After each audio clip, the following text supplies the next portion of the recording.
सबसे कीमती चीज़ जो होती है ना वो उसकी जान होती है। ना उसके वालिदैन उससे कीमती होते हैं, ना उसकी बहन भाई उससे कीमती होती हैं, ना उसका कोई और रिश्ता उससे कीमती होता है। सबसे कीमती इंसान की जान होती है, और इंसान जान तब कुर्बान करता है अपने वतन के लिए। उसके अलावा इंसान कभी भी कहीं किसी के लिए, हमारे अगर खुदा ना खास्ता मेरे वालिदैन फोत हो जाते हैं तो क्या मैं उनके साथ खुदकशी कर लूँगा? नहीं हो सकता। मेरे बहन भाइयों में से कोई फोत हो जाए तो मैं उसके लिए खुदकशी नहीं कर सकता। लेकिन एक वतन है, उसके लिए इंसान अपनी जान का नजराना देता है, उसके लिए एक कह सकते हैं कि मर मिटता है। कश्मीर का नाम अगर पूरी दुनिया में ज़िंदा है तो वो इसी JKLF ने उसको ज़िंदा किया है। ये 2 साल तहरीक चली JKLF। अब आप खुशनसीब हैं कि JKLF के प्लेटफॉर्म से लाखों लोगों ने यहाँ की तरबियत हासिल की, यहाँ से वापस के मैदान कारज़ार में गए, वहाँ पे उन्होंने जाम शहादत नोश की, और आप लाखों शहदा के वारिस हैं। हमें तकसीम करने का मंसूबा पक्का कर लिया है कि हमें तकसीम करना चाहते हैं। उन्होंने अमली तौर पर अभी ऐलान नहीं किया, लेकिन अपने तौर पर आप ये फ़ैसला कर चुके हैं कि हमें उन्होंने अलग अलग करना है। हमें जब पाकिस्तान के साथ अगर हमें मिला लेते हैं, आज़ाद कश्मीर को मिलाते हैं, तो हमारी क्या हैसियत रह जाएगी। हमने अपनी जो जंग रखनी है, जारी रखनी है, वो हमें अपनी पहचान के लिए जारी रखनी है, अपनी शनाख्त के लिए जारी रखनी है। हमने अपने नाम को ज़िंदा रखना है। हमें कश्मीरी होने पर मकबूल भट्ट के नज़रियात के वारिस हैं। तो दोस्तों, आपने मायूस नहीं होना। इंशाअल्लाह ये तरबियती प्रोग्राम ये चलते रहेंगे, और इंशाअल्लाह अगले महीने माह मकबूल है। आप देखेंगे यहाँ पे हम बहुत यानी अबू धाबी के अंदर, दुबई के अंदर हम प्रोग्राम ही करेंगे, बल्कि पूरी दुनिया में माह मकबूल शायान शान तरीके से बनाया जाता है। इसलिए बनाया जाता है कि हमारे कायद ने अपनी जान दी। किसके लिए दी? अपने वतन के लिए जान दी।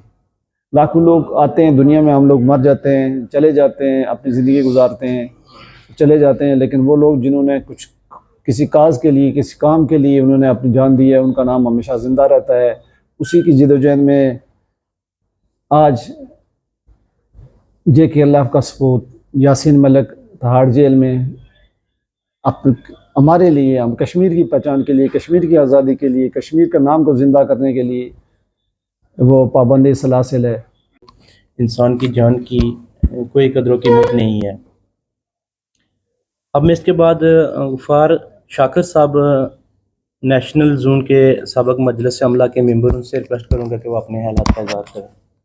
जब उसकी नज़रियाती तरबियत नहीं तो वो आगे वाले को सवाल का जवाब नहीं दे पाता, या अगर वो सवाल ये कर देता है कि ये तुम्हारा जो जम्मू कश्मीर लिबरेशन फ्रंट का ये सैरंगा झंडा है, इसमें हरे कलर का, वाइट कलर का या इस सुर्ख कलर का रंग का क्या मतलब है, तो हमें इसका पता होना चाहिए। इसके लिए भी हमें बुनियादी तरबियत की ज़रूरत है, जो हमारी, मैंने तकरीबन सब सेटअप को ही देखा है कि किसी में भी ये तरबियत नहीं हो रही।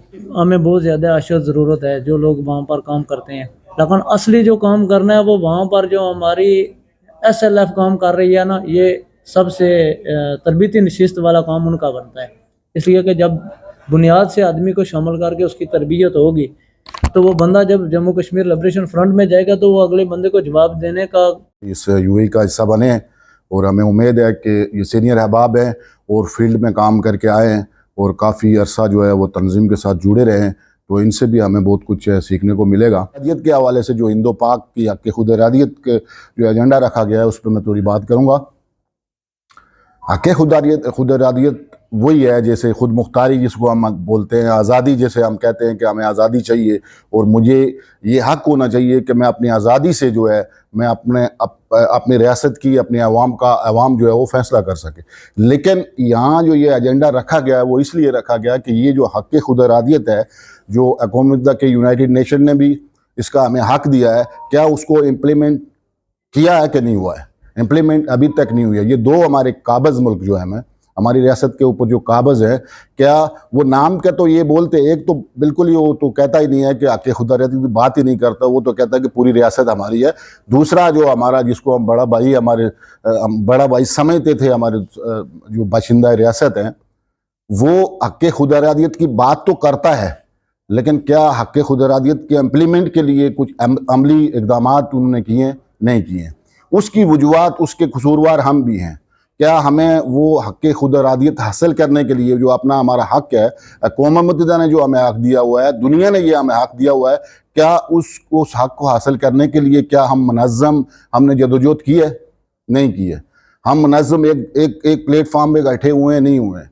तो इसलिए अभी तक हम कौम नहीं बन पाए। जब हम कौम बनेंगे तो हम अपनी हक़ हासिल लेने के लिए फिर हम आवाज़ उठाएंगे तो वो हक़ हमें मिलेगा भी। तो इसलिए इसमें हमारा भी ये कसूर है कि हम अब तक कौम नहीं बन पाए हैं, क्योंकि ये हक़ खुद इरादियत जो है वो कौम को मिलती है। और हक़ खुद इरादियत का मतलब यही है कि आपको एक आज़ादी होनी चाहिए कि आप अपने रियासत के लिए, अपनी आवाम के लिए आप फैसला कर सकें। वही खुद मुख्तारी है। यहाँ आज आप देखते होंगे कि आपके बयानिए को आज दूसरी तरह भी बयान किया जा रहा है कि हम सिर्फ जो है वो हक़ खुद इरादियत की बात नहीं कर रहे हैं, हम सिर्फ रियासत की खुद मुख्तारी की बात कर रहे हैं। बात वही है।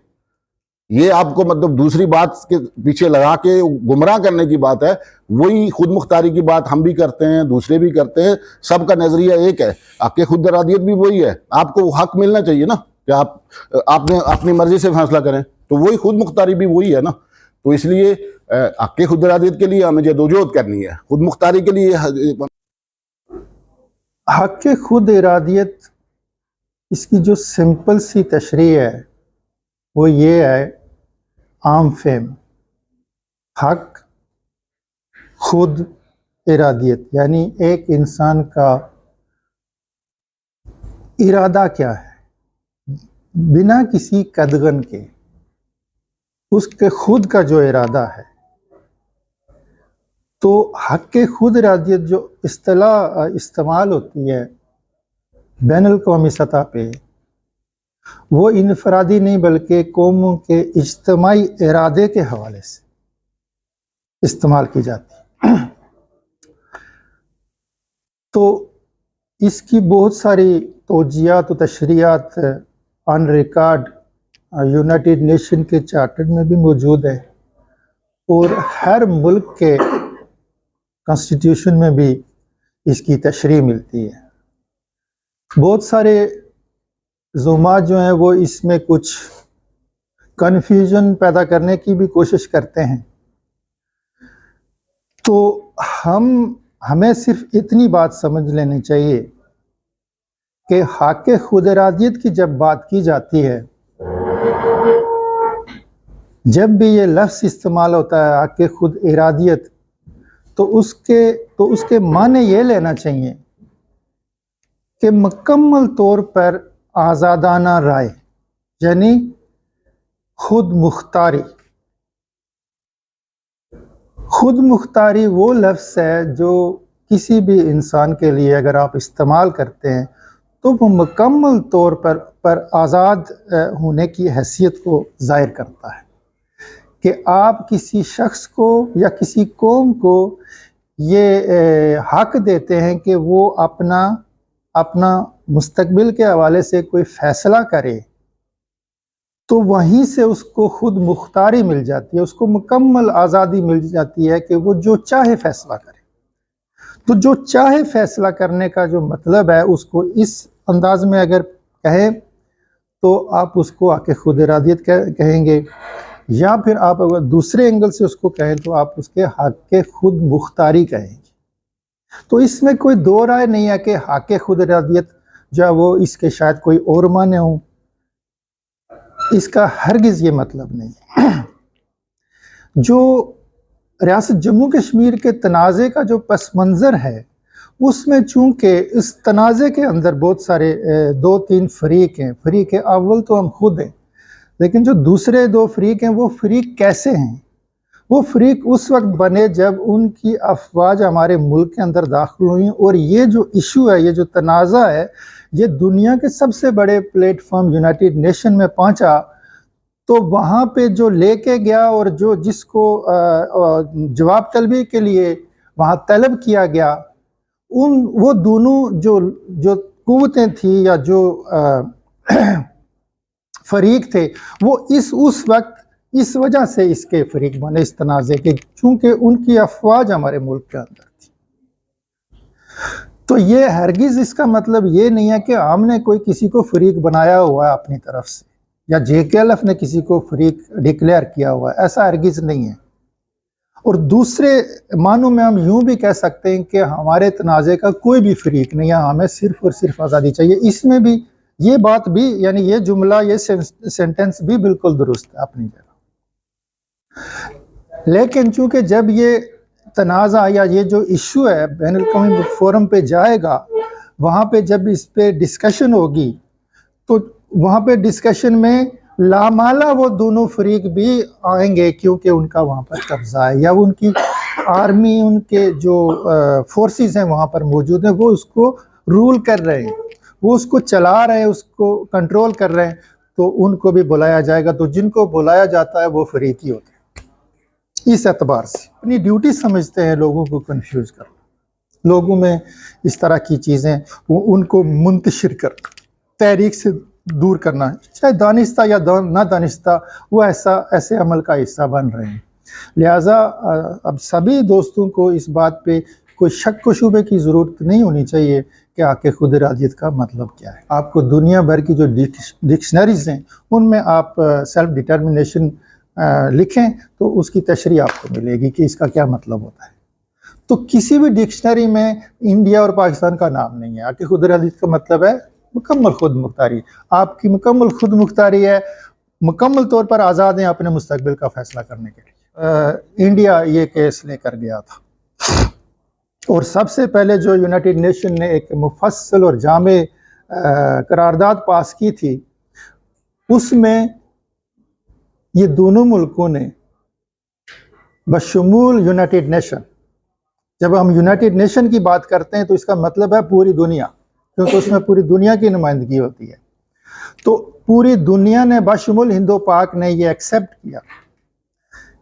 किया था कि ये जो रियासत जम्मू कश्मीर के जो लोग हैं ये अपने मुस्तकबिल का फ़ैसला अपनी ख्वाहिशात के मुताबिक करने का हक़ रखते हैं।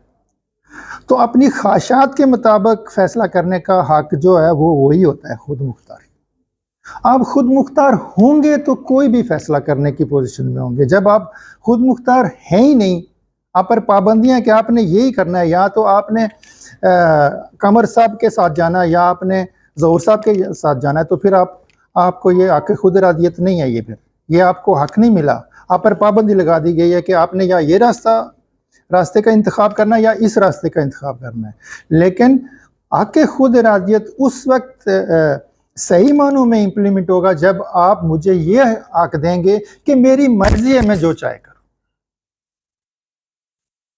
तो इन्होंने इस हक़ को एक्सेप्ट किया, सिग्नेटरी हैं वो इसके, और फिर हुकूमत हिंदुस्तान और उनकी लीडरशिप ने मुतअद्दिद मौक़ों पे रियासत जम्मू कश्मीर के वहाँ पे खड़े होके अवामी इज्तिमात में और उनके दूसरे जो फोरम्स हैं वहाँ पे खड़े होके उन्होंने इस बात का बरमला इज़हार किया कि वो रियासत जम्मू कश्मीर के लोगों की राय का एहतराम करते हैं और इसके मुस्तकबिल का जो भी फ़ैसला होगा वो यहाँ के अवाम अपनी राय से करेंगे, आज़ादाना राय से करेंगे। शुरुआत में उन्होंने उनका यही रोल रहा, वो ऐसा करते रहे और आहिस्ता आहिस्ता वो अपने बयानिए को तब्दील करते रहे, और तब्दील करते करते करते करते मैं बात को मुख्तसर करता हूँ कि आज यानी गुज़श्ता 2019 में उन्होंने मुकम्मल तौर पर अपने बयानिए को कानूनी तौर पर लीगली भी तब्दील करके तो उसको अपने मुल्क का उस हिस्से को, पूरे रियासत जम्मू कश्मीर को अपने मुल्क का हिस्सा डिक्लेयर कर दिया है, आइन में, कॉन्स्टिट्यूशन में, बुनियादी कॉन्स्टिट्यूशन में तब्दीली करके। अब जो दूसरी तरफ का जो दूसरा फरीक है इस तनाज़े में जो हिस्सेदार है, यानी ये लफ्ज़ भी बहुत अच्छा मुनासिब है कि आप इनको ये कहें कि ये इस तनाज़े में हिस्सेदार हैं, क्योंकि इनका पैदा करदा है, ये मसला इन दोनों का पैदा करदा है और ये इसीलिए उसके हिस्सेदार हैं। फरीक के बजाय हिस्सेदार कहना ज़्यादा मुनासिब होगा। तो जो दूसरा इसका पार्टनर है इस इशू का, वो आज तक हम जब से हमने होश संभाला है हम ये सुनते आए हैं कि हम रियासत जम्मू कश्मीर के लोगों के हक़ खुद इरादियत की हमायत करते हैं, हम रियासत जम्मू कश्मीर के इशू के साथ खड़े हैं, हम रियासत जम्मू कश्मीर के लोगों के साथ खड़े हैं, हम हर फोरम पर आपकी जंग लड़ेंगे, हम रियासत जम्मू कश्मीर की आज़ादी के लिए 1000 साल जंग लड़ेंगे। रियासत जम्मू कश्मीर पाकिस्तान की शहर है, रियासत जम्मू कश्मीर बनेगा पाकिस्तान। सरबराह जो हैं वो फलां मुल्क के दौरे पे गए, वहाँ पे उन्होंने रियासत जम्मू कश्मीर के आके खुद इरादियत की बात की और उन्होंने उसकी हमायत की। दूसरे दिन लोकल अखबार में ये बयान छपेगा, हेडलाइन लगेगी, शह सुर्खी होगी, उसमें हम लोग खुश हो जाएंगे कि पाकिस्तान हमारी जो है ना कितनी कोशिश कर रहा है हमारे लिए। फिर आपको 1 महीने के बाद फिर कहीं से ऐसे बयान देखने को मिलेगा और मसलसल आपको साल हर साल ये सब चीज़ें देखने को मिलती हैं कि फ़लाँ जगह से हमायत मिल गई, फ़लाँ जगह से फ़लाँ मुल्क ने हमायत कर दी, फ़लाँ मुल्क ने हमायत कर दी। लेकिन 76 साल गुजरने के बाद भी आज भी अमली तौर पर हमें किसी एक मुल्क की तरफ से भी हमायत नहीं मिली। ये बहुत बड़ा सवाल है कि इसकी वजह क्या है कि हमारी तहरीक को इस वक्त तक जो है वो कभी तो ये कहा जाता है कि पूरी दुनिया जो है वो भारत के बयानिए को मुस्तरद करके हमारे बयानिए के साथ खड़ी है, लेकिन हमारी जो तहरीक है जिसे 1948 में ये कहा जाता था, बल्कि माना गया था कि हमने उसके मुस्तकबिल का फ़ैसला अपनी ख्वाहिशात के मुताबिक करना है रियासत जम्मू कश्मीर के आवाम को। और आज जो कहा जाता है वो ये कि रियासत जम्मू कश्मीर का जो मसला है ये इंडिया और पाकिस्तान को चाहिए कि वो मुज़ाकरात से हल करें।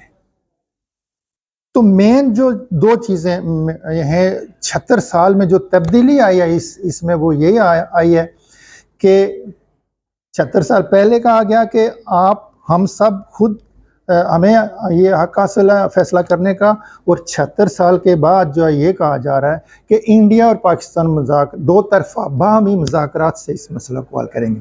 तो अब 2 मुल्क करेंगे हमारे मुस्तकबिल का फ़ैसला, तो 2 करोड़ 25 लाख जो हमारी कौम है उनका हक़ खुद इरादियत कहाँ गया, फिर उनकी ख्वाहिशात कहाँ गई, वो कहाँ खड़े हैं, यानी हम कहाँ पे खड़े हैं, हम कहाँ एग्जिस्ट कर रहे हैं। तो साबित ये हुआ कि 76 साल में हमारी जो तहरीक है वो आगे नहीं बढ़ी बल्कि रिवर्स हुई। इतनी बड़ी कुर्बानी दी गई है, इतनी बड़ी इंसानी जानों का जो है वो ज़िया हुआ है, इतनी बड़ी नुकसानात में माइशत तबाह हो गई है, 4 से 5 नस्लें बर्बाद हो गई हैं। तो आज हम वहाँ पे खड़े हैं कि ये इसका फ़ैसला जो है वो हम नहीं करेंगे, ये कहा जा रहा है कि वो करेंगे, वो 2 मुल्क करेंगे जिनको हम हकीकी मानों में काबज़ समझते हैं। तो ये इतना बड़ा सवाल है और हर कश्मीरी के लिए ये सवाल है कि वो इसको समझने की कोशिश करे कि इसकी वजह क्या है, ऐसा क्यों है कि हमारी जो वो कुर्बानी जो दी गई है इससे पहले उसका क्या बना और वो कहाँ से हमसे गलती हुई है और हमें अब क्या करना चाहिए। हमारी दोनों मुल्क जो हैं इन्होंने हमारे हक़ खुद इरादियत के साथ मुनाफ़कत की है और ये शुरू दिन से हमारे हक़ खुद इरादियत के हामी नहीं थे, हमारे साथ धोखा कर रहे थे और ये आज भी हमारे साथ धोखा कर रहे हैं।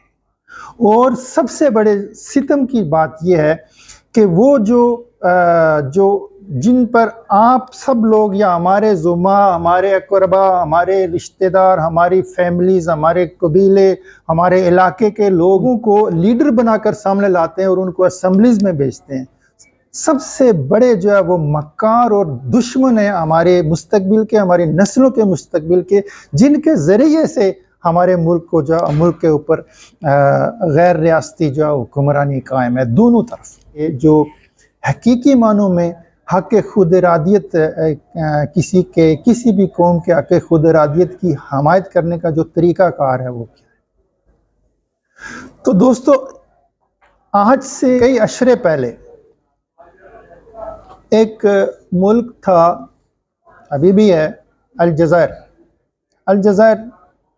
कॉलोनी था जैसे हम हैं, फ्रांस के कंट्रोल में था और वहाँ पे आज़ादी की तहरीक चल रही थी और आज़ादी की तहरीक बड़े ज़ोरों पर थी बिल्कुल उसी तरह जैसे 88 में हमारी तहरीक थी, 89 में हमारी तहरीक थी। तो उस दौरान ये 50 के अशरे की बात है कि जब यूनाइटेड नेशन का सेशन चल, अलजायर के जो शाह पंजुम है उन्होंने अपना एक नुमाइंदा भेजा। अलजायर की जो तहरीक आज़ादी है उसके एक सरकर्दा जो रहनुमा थे, एक सीनियर तरीन रहनुमा थे अहमद सबा, उनको उन्होंने भेजा यूनाइटेड नेशन में अलजायर की नुमाइंदगी के लिए। तो वो जब वहाँ पे तशरीफ़ ले गए, सेशन शुरू हुआ और जब उनको स्टेज पर मदऊ किया गया बात करने के लिए तो वहाँ पर मौजूद फ्रांस के जो मुस्तकिल मंदूब थे उन्होंने इस पे एतराज़ किया। यूनाइटेड नेशन के प्लेटफॉर्म पे सिर्फ वही मेंबर या शख्स या पर्सन बात कर सकता है जो किसी उसके मेंबर मुल्क का कोई ज़िम्मेदार हो। तो उस वक्त पाकिस्तान के जो वज़ीर ख़ारजा थे सर ज़फ़रुल्लाह ख़ान, वो वहाँ पे मौजूद थे असम्बली के अंदर। वो वहाँ पे मौजूद थे और उन्होंने अहमद सबा से रब्ता किया और उनको अपने साथ लेकर पाकिस्तानी सफारतखाने में चले गए और पाकिस्तानी सफारतखाने में जाके उनको 24 आवर 24 घंटे के अंदर पाकिस्तानी पासपोर्ट बनाकर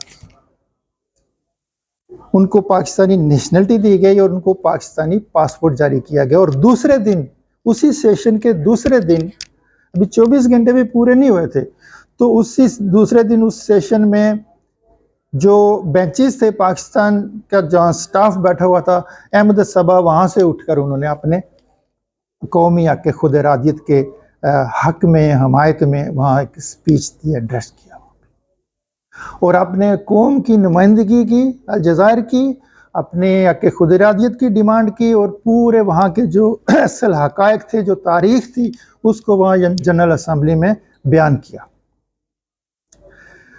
उसके बाद उनकी तहरीक चलती रही और कुछ सालों के बाद अलजायर को आज़ादी मिल गई। जब आज़ादी मिली तो अहमद सबा जो है वो पहले जो है कानून साज असम्बली के इलेक्शन हुए तो वहाँ वो कामयाब हुए और उन्हें मुल्क का सरबराह बना दिया गया। जो अपने मुल्क के सरबराह बने, मुझे सही से याद नहीं है कि सदर का निज़ाम था या पार्लिमानी निज़ाम था, वज़ीर आज़म थे, बहरहाल वो सरबराह बने। तो उन्होंने अपने ऑफिस में, जब तक वो वहाँ पे रहे, अपने ऑफिस में अपने टेबल के ऊपर पाकिस्तानी पासपोर्ट रखा हुआ था, ऐसे खोल के। और उनके ऑफिस में जब भी कोई भी मेहमान, कोई सफारतकार या कोई दूसरे मुल्क का डेलीगेशन जाता तो सबसे पहले वो उससे यही सवाल करते कि आप देख रहे हैं ये मेरे टेबल पे कौन से मुल्क का पासपोर्ट है। तो फिर उनके बताने पे फिर वो कहते कि ये वो पासपोर्ट है जिसकी बुनियाद पे मेरे मुल्क को आज़ादी मिली। ये बहुत बड़ी बात है, ये बहुत बड़ी बात है, इसको थोड़ा आप गहराई में जाकर देखें। तो वो जब तक अपने ऑफिस में रहे उन्होंने वो उसको, तो कहने का मतलब ये है कि हमारे जो मुल्क के जो ज़ुमा है सभी पाकिस्तानी पासपोर्ट लेकर घूमते हैं। आज तक कभी यूनाइटेड नेशन में जाकर किसी हमारे हकीकी नुमाइंदे ने वहाँ से जब आके खुद इरादियत की स्पीच नहीं की, वहाँ पे जाके एड्रेस नहीं किया और अपनी कौम की नुमाइंदगी नहीं की। श्रीनगर से जाता है जो, वो जाकर दिल्ली और भारत की नुमाइंदगी करता है, और जो मुजफ्फराबाद से जाता है वो पाकिस्तान की नुमाइंदगी करता है। कभी रियासत जम्मू कश्मीर के अवाम की किसी ने वहाँ पे नुमाइंदगी नहीं की और ना ही उनको ये इजाज़त दी गई, ना उनको इख्तियार दिया गया, उनको जाने ही नहीं दिया गया आज तक। ये भी मैं आपको बात बताऊँ कि 1948 में दोनों तरफ से डेलीगेशन गए। श्रीनगर से जो अब शेख अब्दुल्ला इंडिया के डेलीगेशन में था और यहाँ से मुजफ्फराबाद से सरदार इब्राहिम पाकिस्तानी डेलीगेशन में था। सरदार शेख अब्दुल्ला ने स्पीच की, सरदार इब्राहिम को स्पीच भी नहीं करने दी गई। और जब वहाँ पे उनकी जगह किसी और को जो है वो सरदार इब्राहिम बनाकर उनसे वहाँ पे ख़ताब करवाया गया और उन साहब ने ये जब अपना मौक़िफ़ बयान किया कि आज़ाद कश्मीर में एक इनकलाबी गवर्नमेंट है, उसका फ़लाँ सदर है, ये जो लोगों ने जो वो एक जानशीन हुकूमत बना ली है, एक अबूरी हुकूमत बना ली है और वो उसको नहीं मानते, वो पूरी रियासत की नुमाइंदा वगैरह वगैरह, जो पूरी एक स्टोरी इन्होंने। तो शेख अब्दुल्ला जब उसने स्पीच की, जब उसकी बारी आई, तो उसने कहा कि जिस बंदे का ये नाम ले रहे हैं कि वो वहाँ का जो वो वो सदर है और वो उसने गवर्नमेंट अनाउंस कर दी है और वो जानशीन है वगैरह वगैरह, वो श्रीनगर जेल में है, वो हमारे जो वो कैद में है, गुलाम नबी गिलकार, ठीक है। तो उसने इंडिया की जो है वो नुमाइंदगी की, और पाकिस्तान जो रियासत इस तरफ का जो डेलीगेशन था उसमें तो कोई था ही नहीं, जो था वो भी शायद स्पीच करता तो उन्हीं की जो है वो बात करता, रियासत जम्मू कश्मीर के अवाम की बात में करता।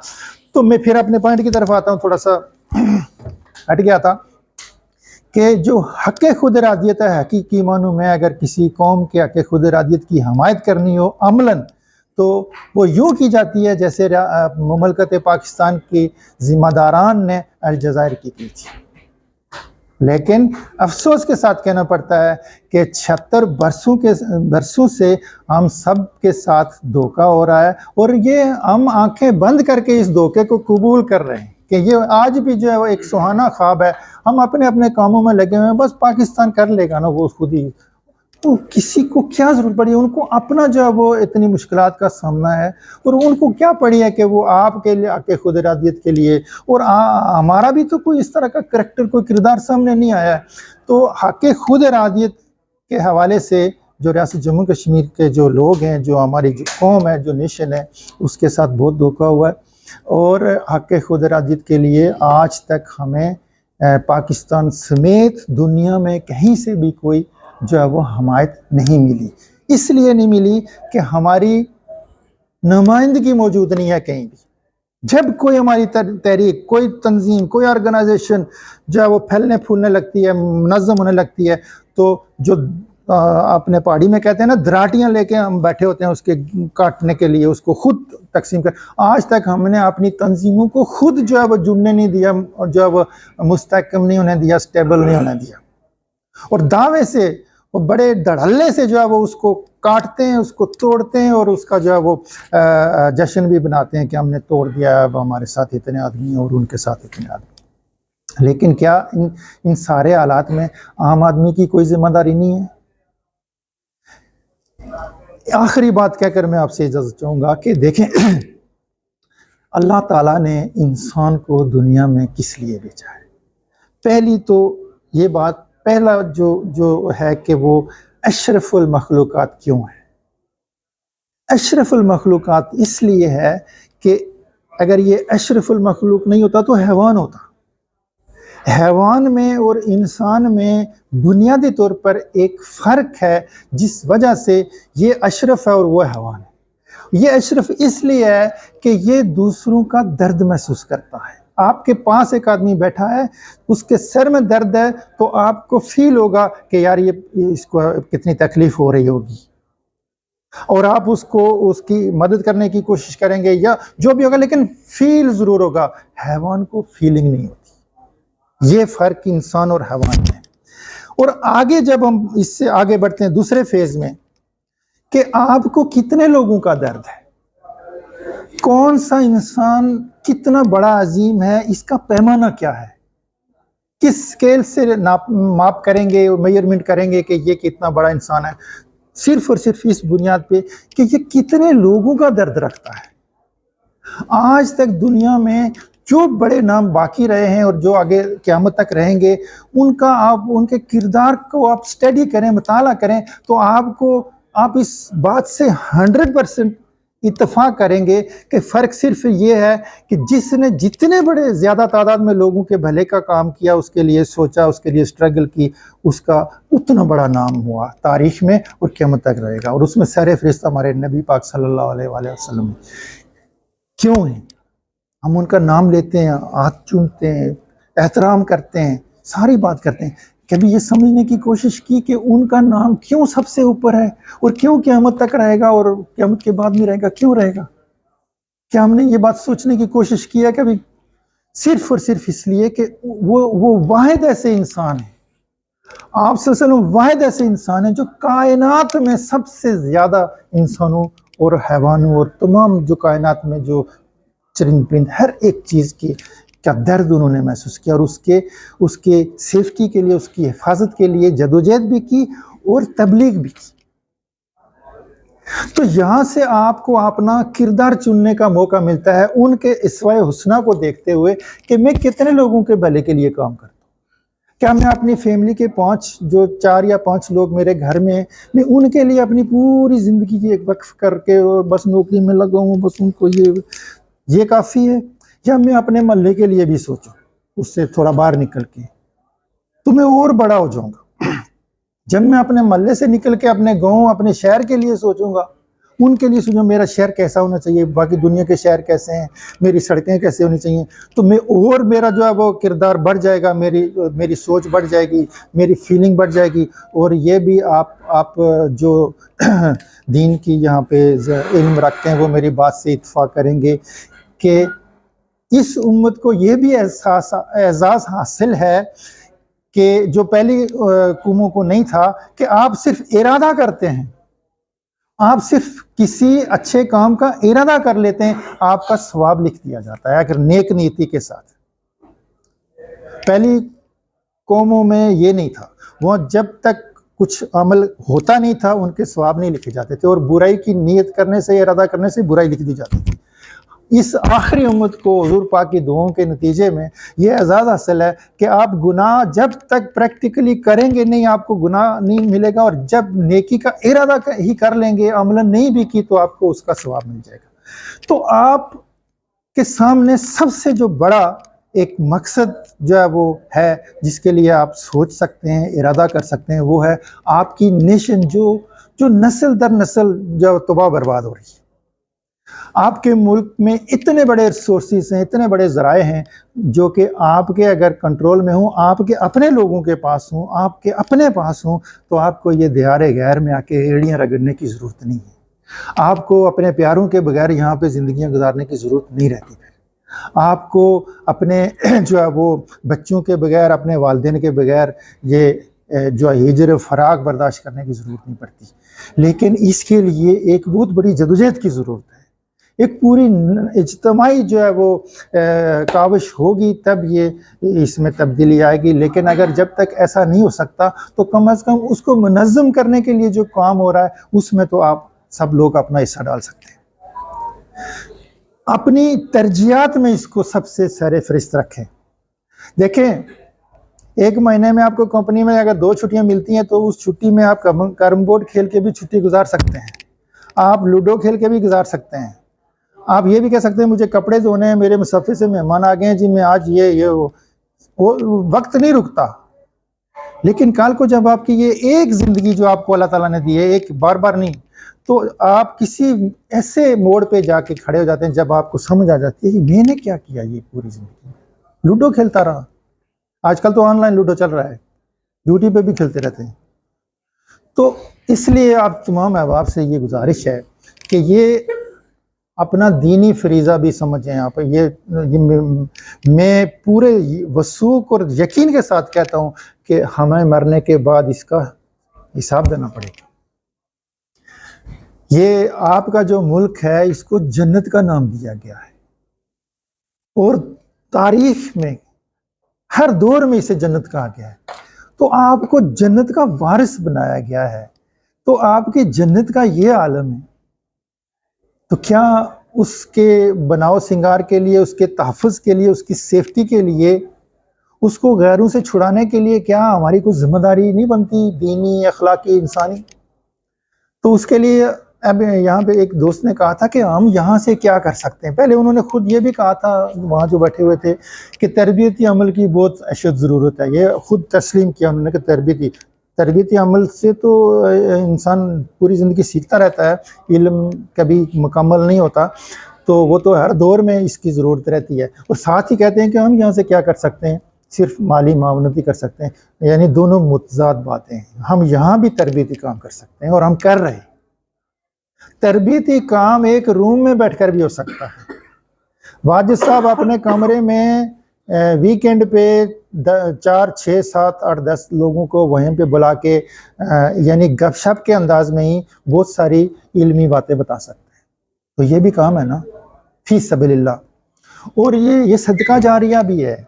आप जितने लोगों को तैयार करके जाएंगे इस दुनिया से, पीछे वो अगर उस आपके मिशन को जारी रखेंगे